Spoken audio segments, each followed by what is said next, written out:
तर नमस्कार मंडळी. तर आमच्या तिकडे आज सेलिब्रेट काय तुळशीचे लग्न, आमच्या घरचे तुळशीचे लग्न लावले आणि मग मंदिरामध्ये आलो. तर किती सुंदर रांगोळी काढली आहे. त्यानंतर मग टाईम होता लग्नाला, त्यामुळं म्हटलं देवांच्या पाय पडून घ्यावं. मग देवाचं दर्शन केले आणि गल्लीतले लोक येतच होते आणि तुळशीला साडी नेसायचं काम चालू होतं.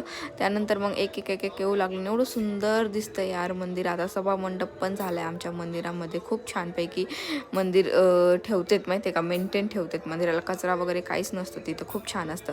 फायनली लग्न लागलेलं आहे आणि सगळेजण लग्नाला जमा झाले आहे आणि जसं आपलं लग्न होतं तसंच लग्न केलं माहिती आहे का, हुबेहूब. काहीच त्याच्यामध्ये डिफरन्स नाही आहे. अक्षदा पण आणल्या होत्या. अक्षदा पण आम्ही त्या वाटवल्या मुलांनी त्यांनी आणि अक्षदा लावल्या. लग्न लावलं पूर्ण प्रॉपर. त्यानंतर फायर क्रॅकर्स वाजवले लग्न लागल्यावरती. नाही वाजंत्री वाजव म्हटल्यावरती जे वाजवतात तसं केलं माहिती आहे का, फुल. आणि मम्मीची साडी काय इथं जळालेली आहे कारण की हे फायर क्रॅकर्स आहेत ना, त्याच्या ठिणगे त्याच्यावरती उडाल्या होत्या, त्यामुळे जळून